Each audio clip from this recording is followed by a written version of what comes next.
Good afternoon, everyone. What a pleasure to be with you here. Happy New Year to all of you. Great to see many of you in person. The first time that we've been able to do this State of the City address in 3 years. So delighted, of course, obviously, to see a number of people on Zoom as well. And so I always look forward to not only giving you a presentation and summary of some of what's on my desk and what I see coming in the year ahead, but also to get your great questions. You guys always had amazing, challenging questions, and so as always, don't hesitate to hold back. I've got about a 15 to 20 minute presentation, and then happy to open up the floor to whatever you want to talk about, whether it's anything to clarify that what I've discussed in the presentation, or any other burning questions that you guys may have. But again, really appreciate the privilege of being able to ring in the new year with you. This is a grand tradition. I think this is my 9th State of the City presentation. And I always enjoy that. So thank you for coming. Look forward to a great afternoon with you. So I thought I would start with a nice photo of our new bridge that is now in action. It is working fine. You know, if you drive across it, it works. You can get from one side of the Cataraqui to the river to the other. And I think just so well timed given the growth that we're seeing in the city right now. As I often like to remind people, we have a population the size of Brockville on the east end. And so just having that extra connection point for people going both to work and to shopping and other places around the community, great to have that new piece of infrastructure in place. So I thought that I would start by introducing to you our new city council. So Paul, thank you. If we can go to the next slide. So there we are, good looking bunch. And I see that former Mayor Gerritsen is here in the room as well. And he and I chatted about this a few weeks ago. We think was unscientific analysis, but we think that this most scientific. Thank you, John. We think this could be the largest turnover that Kingston City Council has ever had. So out of 12 council positions, 8 are new. So just a few grizzled veterans, but primarily rookies around the table, but a great group. We've had our first few meetings together, lots of energy and new perspectives, new priorities. And so really looking forward to getting down to business with this group in the coming months. One of the things that you have heard me talk about over the years, and it was in the bio as well, is about the vision for Kingston as a leading city. And what do I mean by that? Well, I think if I wanted to describe what that looks like street level over the next 4 years, Paul, I think the next, if we go to the next slide, kind of describes it. So the way that I would describe it, I think that this is kind of our action plan over the next 4 years, is to embrace creative ideas and new partnerships to address the challenges and opportunities of a growing city. And make no mistake, we are a growing city. We are growing faster now than we have ever grown before.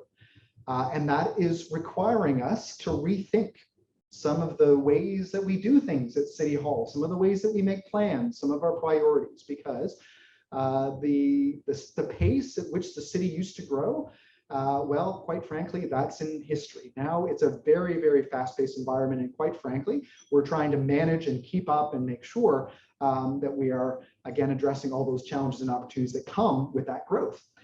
So what are those challenges and opportunities? Well, Paul, maybe you can go to the next slide. I don't think it's any surprise that probably first and foremost is housing. Housing will continue to be top priority for myself, for council, for the community. I'm sure not just over the next year, but over the next 4 years as well.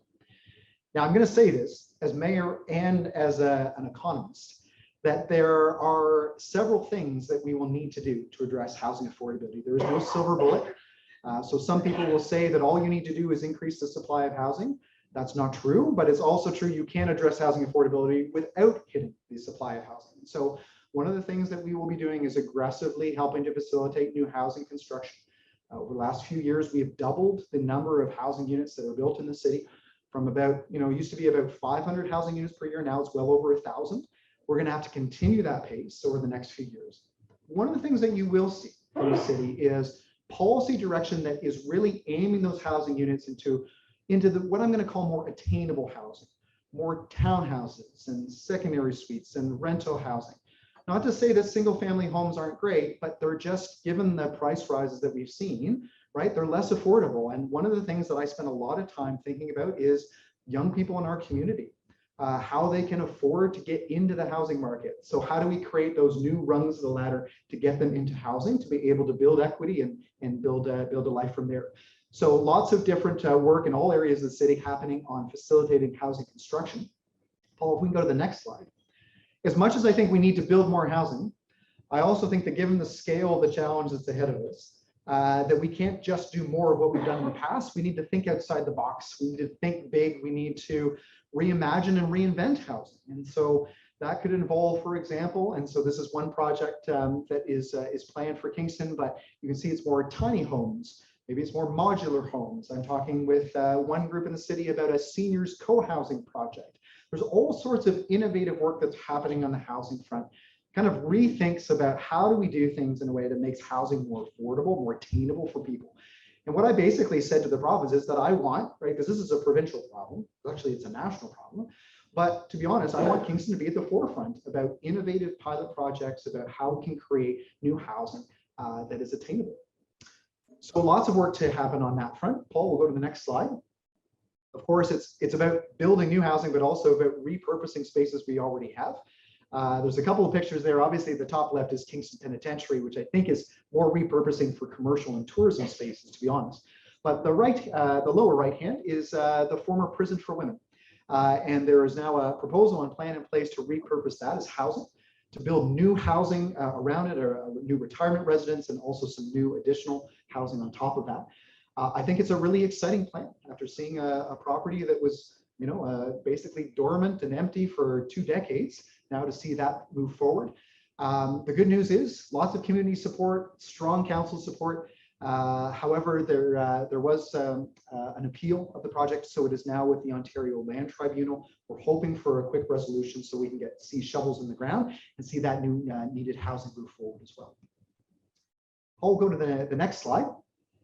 So as much as we can talk about expanding housing and innovative housing and repurposing heritage buildings for housing, we also have to recognize that given the economic challenges that we see right now, that there are more and more people that simply cannot make ends meet, and they cannot find housing that is affordable for them. So that's where affordable housing comes in. This is really what would refer to as subsidized housing. So it's housing with a public subsidy. Again, there's been some great partnerships with the federal government on this front. This is a picture of the largest affordable housing project that the city's been involved in, certainly in decades. And this is at the corner of Princess Street and Hillendale Avenue. It's a new Hillendale community housing project. There's well over 100, probably 150, 160 units that are being constructed on the site. But it's going to be a great looking building, high quality, integrated, right? So affordable housing units where people have a subsidy, but also market rent as well. And that's scheduled for completion in 2024. So really great to see that construction underway. And quite frankly, we need many more of those projects around the city. And so one of my jobs as mayor is to keep knocking on doors at Queen's Park and Parliament Hill, making sure we get more money into our city so we can do more on the affordable housing front. We can move to the next slide, Paul. So you can see there's all kinds of different aspects of the housing, and I'm going over this really quickly because I think all of these are really important. The other piece is supportive housing. And if you want to know what supportive housing is, this is the solution, or one of the key solutions to helping our homeless and vulnerable residents in the community. This is for people that not only need a subsidy for housing, but they also need additional life supports. Maybe they've been through some trauma in their lives. Maybe it's a mental health challenge. Maybe it's an addiction issue. And so has to be on-site staff support that can there to help them get back on their feet and then climb the ladder into some of the other forms of housing that I've showed you. So on the left there, you'll see the former Fairfield Manor over by the Cataraqui Center that the city purchased a couple years ago. That is now partially open. Half of it's been opened with new supportive housing for women at risk. With plans certainly to expand if we can get some additional funding from upper levels of government. On the right-hand side is a new supportive housing project for at-risk youth in our community as well. So again, I think that this is a really important step. We understand we've made a lot of investments in supportive housing, but there's still, the need is so great, still more work to be done on that. Paul, we'll go to the next slide. Of course, supportive housing is great, but it takes time, it takes money to be able to build. And so one of the things that we have looked at in the interim is more shelter spaces. To be honest, compared to before the pandemic, we have twice as many homeless and vulnerable residents as we did before. And so that's required an aggressive expansion of shelter spaces. We've acquired or leased space at the old Oddfellows Hall on Concession Street. The bottom right is the former Frontenac Public School, which has been leased to provide additional shelter spaces as well. Ultimately, with the goal of getting everybody kind of back up. The pandemic did such a number on so many people, and so being able to get people back on their feet and get back into housing and employment and healing from there. So I've talked a lot about housing up until now. Housing is not the only challenge that we're facing as a growing community. So Paul, we'll go to the next slide. One of the things that we are seeing right now is a huge need for an expansion of our business parks, new industrial and commercial land for the city. Now, I'll be honest with you. I've been on council for 12 years and I have never seen what I'm seeing right now.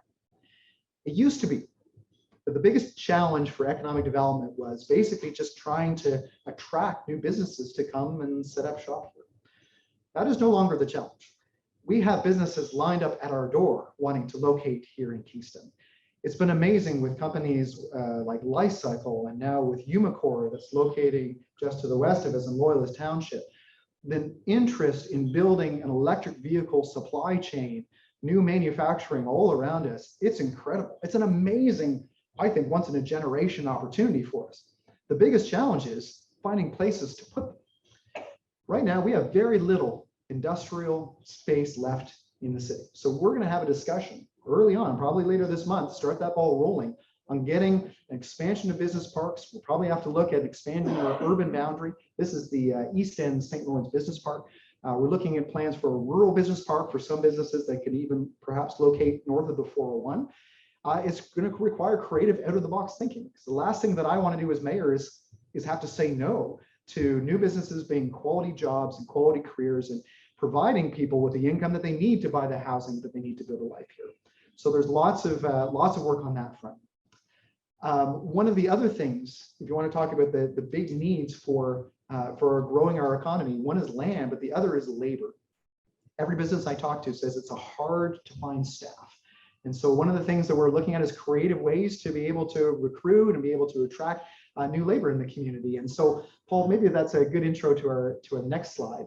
Now, this is one of my favorite projects and something that has been going on for several years now. The Mayor's Innovation Challenge. This is a challenge that every year I put out to our post-secondary students to form teams and to come up with creative ideas and solutions to some of the problems that we're facing as a community. Now, I've always sort of seen it primarily as like, this is a great way to kind of promote innovation and new approaches as a city. But to be honest, one of the things that it's really morphed into is a recruiting tool, as a way to be able to grab the attention and imagination of the thousands of post-secondary students that we see moving into our community to attend Queen's or St. Lawrence or RMC. Get them inspired and impassioned about the challenges we're facing as a city, and then be able to attract and retain them. And it's been exciting that some of the former winners of the Mayor's Innovation Challenge have actually stayed in the community. They've been hired on by local firms. And so this is one of those many different creative approaches that I think are needed on the labor front. I'll go to the next slide. Of course, as we're talking about expanding and growing, one of the things that we want to make sure is we're establishing leadership in our energy use and in sustainability. And so I'm certainly, as mayor, 100% committed to moving towards the electrification of vehicles. We've got our first couple of electric vehicles on the road, but our plan is to slowly replace all of them so that every city vehicle at one time will be electric. On the left-hand side is a picture from the groundbreaking of Kingston's, actually, it's not just Kingston's, I think might be Ontario's very first multi-residential building with geothermal energy. And so it's exciting to see the innovation that's happening from the energy and sustainability front. To be honest, one of the big challenges that we're going to be focused on in the next few years is electricity. Believe it or not, we have a challenge.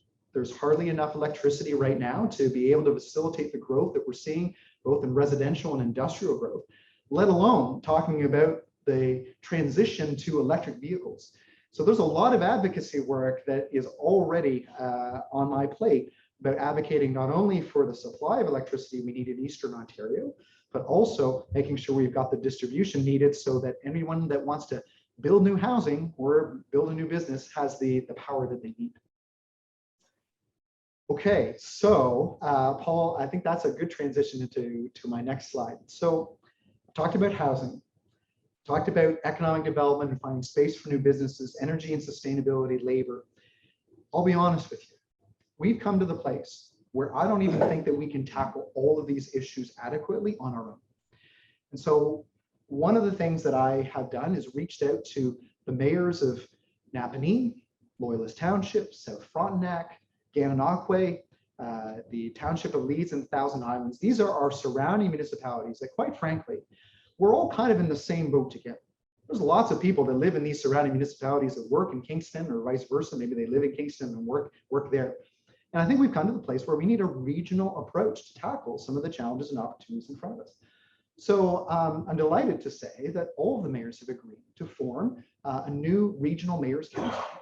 We're hoping to have our first meeting, hopefully later in January or early February, to sit down and talk about ways that we can collaborate on new housing, on business park expansions and new spots for business, on transportation options, commuting options, right? So not everyone has to take their car. Maybe there's ways that we can look at creative transit options. So I think that there's lots of exciting opportunities here, but I think that the time is right for a regional approach for the city. So that's one of the things that I'm excited to get off the ground. A couple of other important challenges that we're working on. Paul, I think the next slide. I think everyone in this room is well aware that we have a family physician shortage in the city. Everyone has a personal story. Many of you have shared them with me. I have one. A couple of members of my family, their doctor is about to retire and now they don't have a family doctor. So a couple of things. First of all, the city has stepped forward with some funding to provide incentives to attract new doctors. We've been very successful with that. The problem is that doctors are retiring faster than we can hire them. And so quite honestly, I don't think that it's sustainable for the city to solve this problem on our own. We know this is a provincial healthcare issue. However, what I have said to the province is that as a city, we are happy to be positioned to help facilitate new creative ways of providing primary care. New spaces, new teams of healthcare professionals. There's been a lot of discussions about bringing in nurse practitioners, working with family doctors, finding ways that we can serve more patients here. And it's been exciting to collaborate with some of our local healthcare partners. One of my closest partners in that has been Jane Philpott, who is the dean of our faculty of health sciences medical school at Queen's. And we've been working on a proposal, working on something that I think could be really, really exciting. We're talking with the province about it, and if we can get those funding dollars lined up, something that I'm hoping that we'll be able to share more details on. So more news to come on that one. Paul, the next slide describes what I think is another key issue for us. Every time I go to the grocery store, I don't know about you, I cringe, right? There's the cost of food. When I talk to the food bank, when I talk to agencies like St. Vincent de Paul, they are seeing record demand for people that just simply cannot make ends meet. They just can't afford to eat. And so food security is a huge issue and something I think we're going to have to be very focused on. This is a picture of the new community food warehouse that we established last year, a great initiative and partnership with community agencies where surplus food, whether that's from stores or from restaurants, grocery stores, local food producers can be stored and then redistributed to those that need that help. So I think, again, that's going to be a real priority for myself and for council over the coming years. Okay, I think we'll move to the next slide now. So there's a few community development pieces that I want to chat about. The first has to do with the downtown. So one of the challenges of the downtown that they're facing right now is that remote work, hybrid work has changed the amount of commuters that come into the downtown. So if you talk to a downtown retailer or downtown restaurant, they will tell you that, you know, the evenings and the weekends, particularly in the summer, very busy, very great. But what they are seeing is a drop in the amount of foot traffic during the week, during, you know, off tourism during segments. And that's a concern because not as many people are coming into the office. I think about an employer like Empire Life, right? That is doing more hybrid work, more remote work. That just means not as many people coming into the downtown, not as many people to go to the shops and restaurants. So how are we going to solve that? Well, two things. First of all, you need more residential development in the downtown. And we have a couple of new apartment buildings that will be under construction shortly at the base of Queen Street. The other thing that I think is an important project is a conference center. because that's the sort of thing that can bring in more people into the downtown core, particularly like the January, February, March, right? Those off-season moments where tourism traffic isn't normally as high. And so that property next to the Leon Center, that's that gravel parking lot, I think it's been long identified for redevelopment. I think this is the moment and the time to move forward with the visioning for that. And so look forward for more news as council talks about that project. When it comes to kind of enhancing, making sure we've got a strong downtown, Paul, the next slide, I think, describes a couple of other things we're working on. Enhancing the street life of the downtown. So one of the things that council decided just in December is to completely revamp the public market and Market Square behind City Hall, make it a true, vibrant farmers market, very similar to the mold of the Memorial Center Farmers Market, with food tasting, chef demos, and all kinds of other great things that I think will be a great attraction for residents, for tourists, and help to promote the local food producers that we have in our rural area. On the right, of course, I think looking for opportunities to build on the success of some of the pedestrianization that we've looked at. So think about the summers, if you've gone down and see where the streets have been closed, like on a Friday evening until a Sunday night, for example. Looking for more opportunities to be able to enhance that street life. The next slide looks at another project that I think is going to be important to attract people to use the downtown waterfront more. This is the Confederation Basin Promenade. So this is at Battery Park, that breakwater, making a walkway, and then also a swimming area that we'll be able to construct. So trying to build on the success of what we saw with Breakwater Park, for example, just a new place where people can enjoy, come downtown, enjoy themselves, create those public spaces that are really important. And I'll be honest with you, I've always really appreciated the value of public space, but I think I value it more after the last 2.5 years. When I saw what social isolation did in our community and the damage that it can do, I think that there's a renewed priority on creating spaces where people can gather, Some of those are outdoor spaces like street life or promenade, but there's a couple of other community spaces that I think are ripe for a refresh and revitalization in the spirit of how important it is to gather as a community. So Paul, the next slide shows the first. So one of the things I'd like to look at is a refreshed vision for Portsmouth Olympic Harbor. There was a vision that was done a number of years ago, but I think that it needs a refresh. For one thing, it was done in tandem with Kingston Penitentiary, and to be honest, at that time, we never even realized just how valuable Kingston Pen in its current form would be for filming. So I think that, to be honest, I think we're taking a different look at Kingston Pen, but I think it also provides an opportunity to look at a different look for Portsmouth Olympic Harbor. Again, an amazing waterfront space. There are world-class sailing competitions that even right now that we are bidding for, to be able to have a community space, not just for sailing, but for other community groups as well. I think that the time is right for that. And then the next slide gives a flavor for another piece that we are looking at, and that's the revitalization of the Memorial Center, which looks not only at the revitalization of the building and what we can do with community space in there, but also with the pool. One of the things that we've talked about is discussions with partnership with the YMCA about potentially looking at enclosing the outdoor pool so that it could be available year round. It's a great pool, and my boys love to go there in the summer, but it's only available for 2 months a year. It'd be amazing if that facility was available year round. But one of the things that I will say, since I'm talking about a pool, is that is something else that's on council's radar. There is a huge gap when it comes to aquatic services in the city. A lot of not very easy to get swimming lessons in the city, put it that way. And so one of the things that we are looking at is ways to be able to expand our pool facilities. I will say this, pools are very expensive. And so we're obviously proceeding with caution on that, because I think with all these projects we want to look at, we want to make sure that given the cost of living pressures that everyone's facing, as you heard in the bio, that the goal, certainly for me, is to make sure that any property tax increases that we have are among the lowest of any of the large cities in Ontario. So that's a flavor for what I think is coming down the pipe. There's probably a lot of other things as well, but I just want to say thank you so much for your time. And at this point, I'm happy to open up to questions.